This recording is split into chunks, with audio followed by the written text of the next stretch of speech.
그러면 중앙방역대책본부 권준웅 부본부장 정례 브리핑 들으시고 얘기 나눠보겠습니다.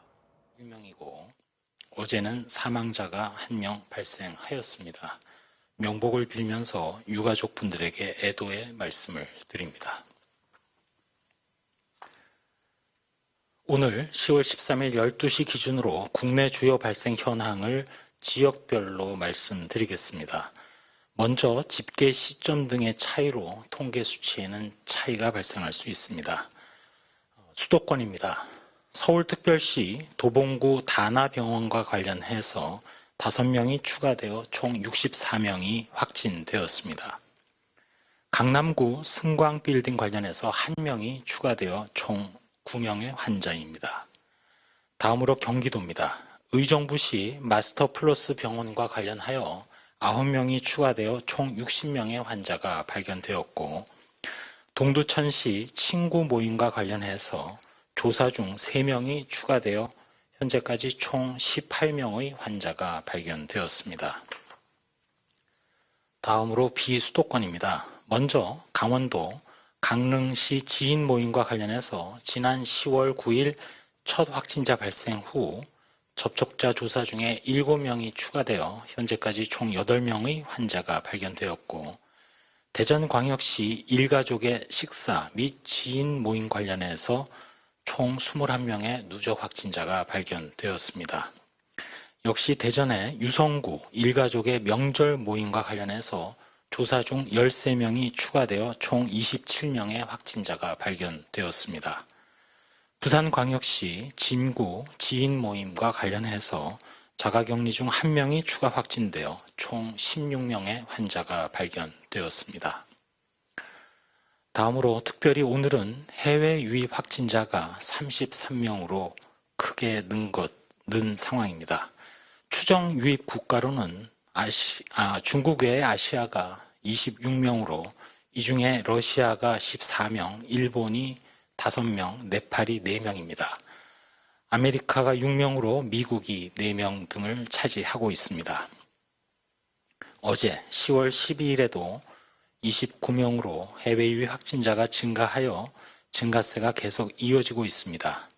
어제 10월 12일의 경우에는 국내 어학연수차 단체 방문 중에 확진자가 발생하였고, 오늘은 국내 입항한 외국 선박 선원의 집단 발생 요인의 영향이 큰 것으로 분석되었습니다. 오늘 말씀드리는 외국 선박의 선원 집단 발생 건은 각각 모두 러시아 선박입니다. 지난 10월 6일 부산항으로 입항한 러시아 선박의 선원 23명 중 지난 10월 11일 하선 신청자 13명에 대해서 진단검사를 실시한 결과 이 중 8명이 확진되었고, 그에 따라서 23명 중에 13명이 아닌 나머지 10명에 대해서도 전수 진단검사를 실시하여 3명이 추가됨으로써 총 11명의 확진자가 발생하였습니다. 또한 지난 10월 12일에 입항한 선박 선원이 총 20명인데 이들에 대한 전수 진단검사를 실시한 결과 이 중에 3명이 확진되어서 두 선박으로부터 총 14명의 확진자가 발견되었습니다. 다음으로 치료와 관련해서는 코로나19 치료제인 렘데시비르를 현재까지 62개 병원에 600명의 환자에게 공급하였습니다. 다음으로 생활방역과 관련해서 말씀드리겠습니다. 행정안전부에서 운영 중인 안전신문고에 신고된 사례를 소개를 해드리면, 병원, 약국 등에서 종사자가 마스크를 착용하지 않거나 또는 제대로 착용하지 않고 근무한 사례가 신고된 바 있습니다. 또한 10월 5일 이후 최근에 발생한 집단 발생 사례에 대한 지표 중에서 증상 발생일로부터 코로나19가 확진되기까지의 기간인 진단 소요일 현황을 말씀을 드리면 5일 이상 지연된 경우가 발생하였습니다. 이에 따라서 국민들께 조금이라도 몸이 이상하거나 코로나19 의심 증상이 있으면 신속하게 검사를 받으시도록 당부드립니다. 특별히 다중이용시설, 방문 판매, 가족 모임 등 관련해서 지표 환자의 진단 소요일이 다소 긴 것으로 확인이 되었고, 이렇게 진단 소요일이 길어지게 되면 그 가운데 접촉자가 다수 발생해서 광범위한 추가 전파 초래의 가능성이 있기 때문에 각별한 주의를 촉구드립니다. 저희 중앙방역대책본부에서는 전국적으로 거리두기 1단계 조정이 시행됨에 따라 국민 여러분들에게 자율적이고 책임감 있는 방역 수칙 준수를 재차 강조드립니다. 전국적 거리두기를 1단계로 조정해도 수도권처럼 집단 감염이 지속적으로 확인되는 지역은 고위험 시설의 방역 수칙을 의무화하는 등 2단계 조치를 일부 유지하고 있습니다. 특히 불특정 다수가 이용함으로써 감염 확산의 우려가 있는 대중교통, 집회나 시위장, 감염 취약계층이 많은 의료기관과 요양시설, 주야간 보호시설 등에서는 거리두기 단계의 구분 없이 마스크 착용이 의무화됩니다. 마스크를 착용하지 않거나 또는 올바르게 착용하지 않은 경우에는 위반 당사자 그리고 관리 운영자에게 과태료가 부과됩니다. 다만 11월 12일까지 한 달간의 계도 기간을 거치게 됩니다.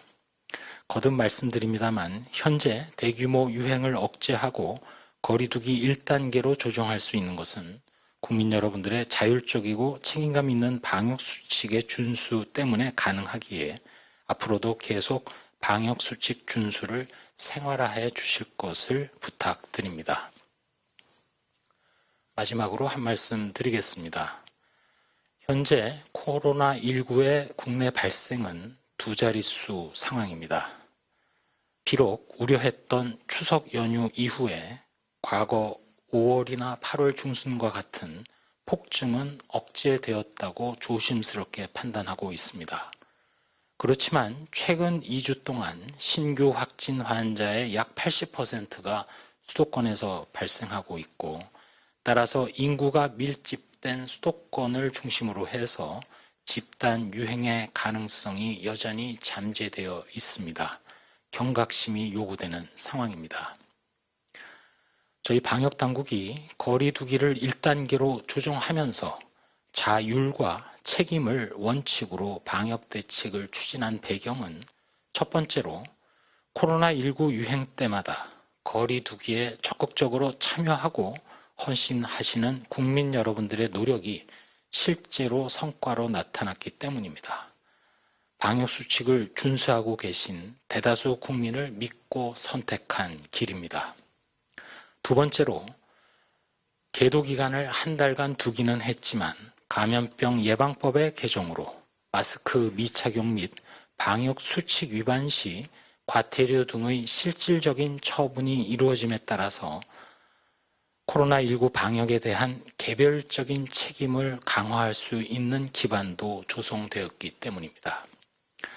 세 번째로 생활방역위원회 전문가 그리고 지자체 등과 현재의 위험도에 대한 평가, 실효성 등을 충분히 논의하고 시행하게 되었음을 말씀드립니다. 지금 방역 실무자 입장에서는 하루하루가 시험을 보는 심정입니다. 새로운 길을 개척하고 있는 상황입니다. 유럽이나 미주의 각 국가들은 2차 유행이 본격화되면서 다시금 봉쇄로 돌아가거나 강력한 처벌 위주의 방역 대책을 실시하고 있는 와중에 우리나라는 서로에 대한 믿음, 근거, 합의를 바탕으로 다른 길을 선택해서 가고 있습니다. 물론 방역에 대한 일탈 행위도 나타날 것이라고 각오하고 있습니다.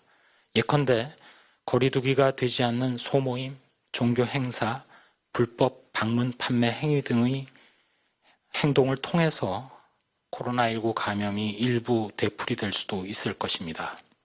저희 방역당국은 역학조사를 통해서 이러한 행위를 가려내고 추가 전파 차단에 노력할 것이며 공동체를 위태롭게 하는 행위는 엄정한 법 집행이 뒤따를 수밖에 없습니다.